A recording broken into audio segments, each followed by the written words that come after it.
AI generated तस्वीरों के जरिए गुरुओं को प्रदर्शित करना, उनके चेहरे को, उनकी शिक्षाओं को दिखाना, क्या सिख धर्म के हिसाब से ये गलत या दोष की श्रेणी में आता है?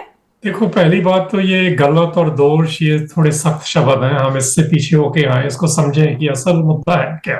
पहली बात तो यह है कि असल मुद्दा चित्र से जुड़ा हुआ है, छवि से जुड़ा हुआ है। ये इमेज जो है, पोर्ट्रेट्स हैं, वो सिखों में या सिख धर्म में इसको किस तरह लिया जाता है। पहली बात ये समझने की जरूरत है कि जो सिखी है उसमें चित्र को गुरु काल में पहल नहीं दी गई। सो पहल किस चीज को दी गई थी? पहल दी गई थी गाने को, कीर्तन जो हम कहते हैं, शब्दों का गायन किया जाता था, इंस्ट्रूमेंटेशन यूज की जाती थी। उसके बाद कैलिग्राफी पर जोर आया, जिसको हम कह सकते हैं कि लिखना कैसे है और सुंदर रूप में, है ना। उसके बाद जो शस्त्रों का आया, सो गुरुद्वारों में भी आप तब देखोगे, क्योंकि सिखों ने शास्त्र के साथ साथ शस्त्र भी नाल रखे। बट पिछले 2 सदियों में ज्यादा हमें देखने को मिल रहा है, स्पेशली लास्ट 100 ईयर्स में, कि अब वो जो छवियां बनाई जा रही हैं पॉपुलर आर्ट के फॉर्म में, वहां से प्रॉब्लम शुरू हुई है। एआई तो उन चीजों को लेकर उनको सिर्फ उसका संग्रह करके जैसे आप देखना चाहते हैं वैसे दे रही है।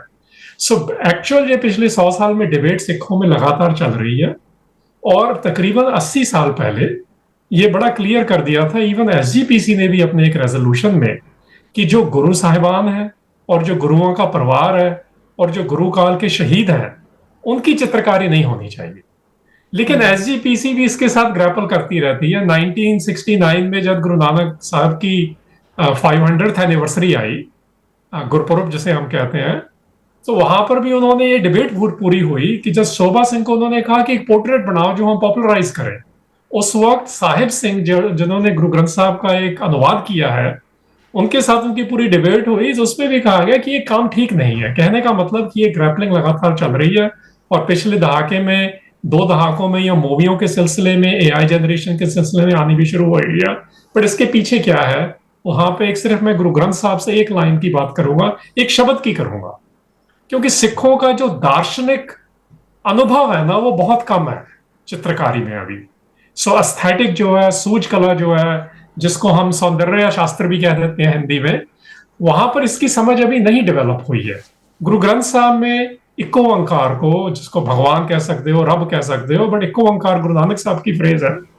उन्होंने उसको डिस्क्राइब करते हुए एक फ्रेज यूज की है, शब्दावली उनकी है अकाल मूर्त, जिसको मूर्ति कह देते हैं आज के रूप में।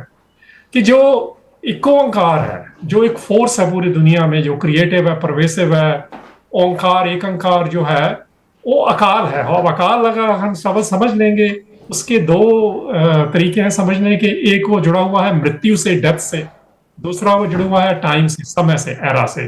कि जो उन दोनों से मुक्त है, उसकी मूर्त तो वैसी है। गुरुओं को सिखों ने वो इक्को ओंकार का एम्बॉडीमेंट माना है, उसका स्वरूप माना है, हरि का रूप माना है। इसलिए गुरुओं का चित्रकारी इस लेवल पे नहीं हो सकती, क्योंकि वो अकाल के रूप से जुड़े हुए हैं। ये बात असली समझने वाली है।